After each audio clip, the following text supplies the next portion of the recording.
اعوذ باللہ من الشیطان الرجیم بسم اللہ الرحمن الرحیم علم احد الیکم یا بنی آدم اللہ تعبدوا الشیطان انہ لکم عدو مبین وان اعبدونی ھذا صراط مستقیم صدق اللہ العظیم۔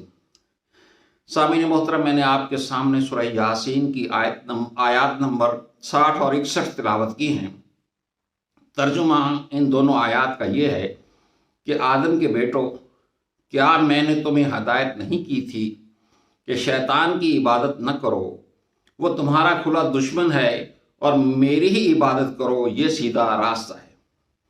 اسی طرح کی ایک اور آیت سورہ مریم آیت نمبر 44 ہے، جس کے اندر حضرت ابراہیم علیہ السلام اپنے ابا جان سے یہ کہتے ہیں کہ یا آبتی لا تعبد الشیطان ان شیطان کان للرحمن عصیا۔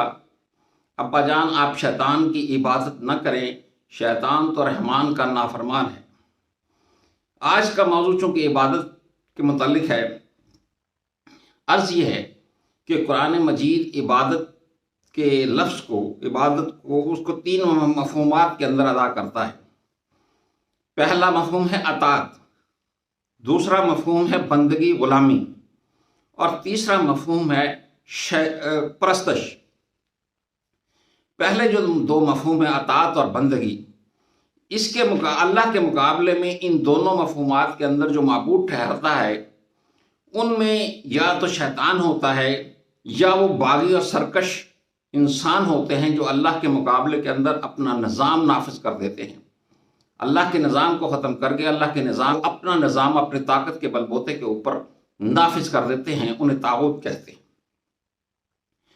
جبکہ پرستش کے معاملے کے اندر اللہ کے مقابلے کے اندر جو معبود ٹھہرتے ہیں، ان میں یا تو اولیاء، انبیاء، صلحاء اور مرحوم بزرگ جو ہیں وہ ہوتے ہیں۔ اس لیے توحید جو ہے وہ اسی صورت میں قائم ہوتی ہے کہ ہم اپنی عبادات، رسوم عبادات کے اندر بھی اللہ کو مرکزی حیثیت دیں، اور اسی طرح نظام کے اندر، ہمارا جو ریاستی نظام ہے اس کے اندر اللہ کی مرکزی حیثیت حاصل ہونی چاہیے، اللہ کو مرکزی حیثیت حاصل ہونی چاہیے۔ اور وہ یہ اسی صورت ممکن ہے کہ ہم اپنے ملک کے اندر اللہ کا نظام اللہ کے قوانین کے تحت نافذ کریں۔